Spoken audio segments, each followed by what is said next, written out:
A killer walked into class, but the human Deathworlder left everyone speechless.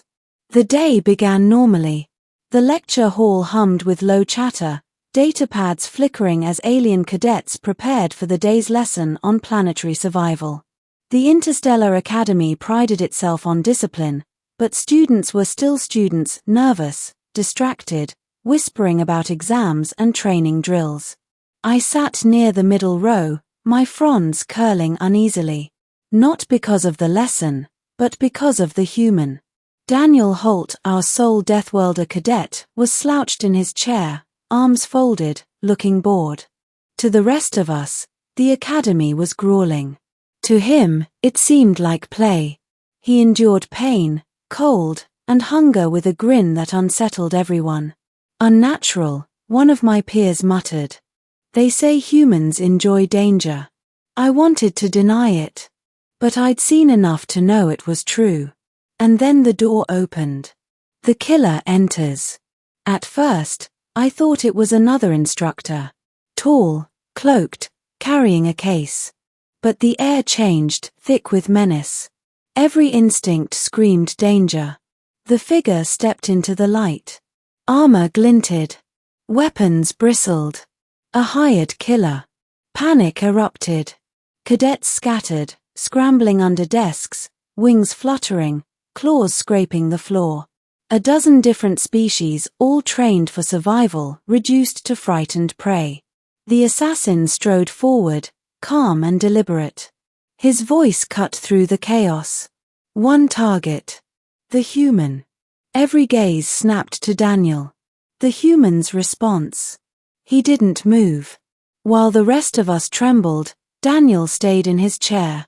He leaned back, as if the assassin's arrival was no more concerning than a late lecture. The killer sneered. You're either very brave, or very stupid. Daniel finally looked up, eyes steady, lips curling into something between a grin and a challenge. Depends, he said. You planning to make this interesting?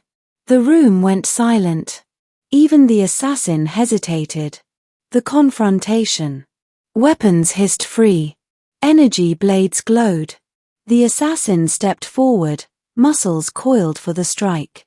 Still Daniel didn't flinch. He rose slowly, stretching as if he had just woken from a nap.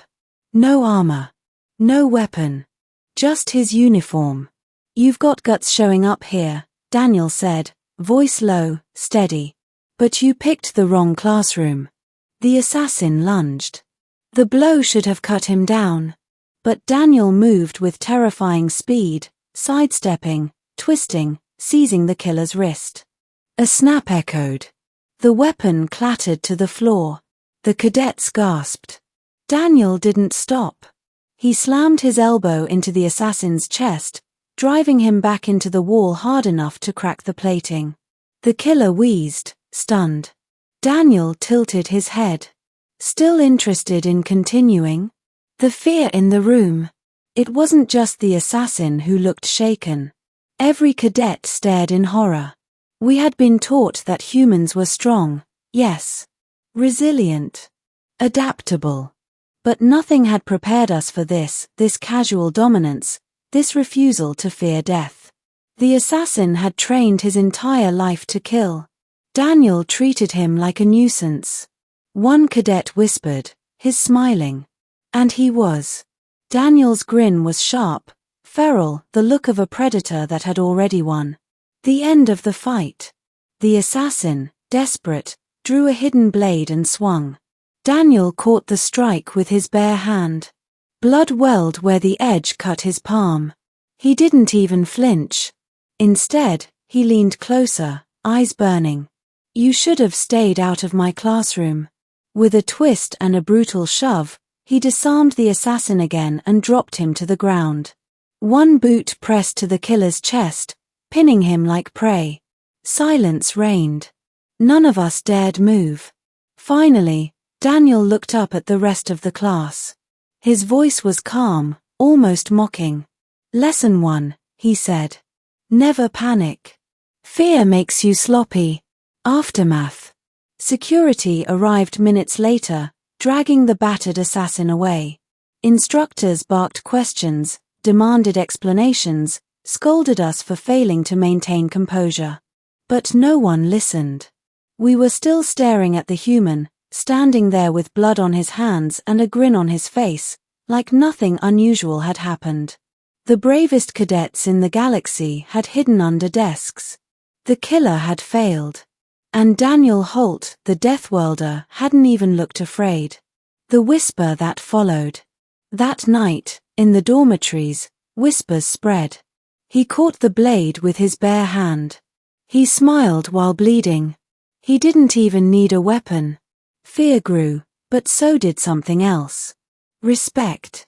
Awe. The kind reserved for forces of nature, storms, quakes, wildfires. I realized then that humans weren't just survivors. They were predators who thrived in the face of death itself. And the most terrifying thing. Daniel had looked bored. Closing. The academy had tried to prepare us for every threat.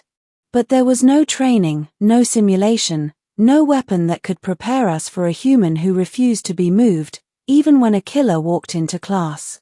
And in that moment, we all understood why the galaxy whispers of Deathworlders. Because nothing is more dangerous than a human who smiles in the face of death.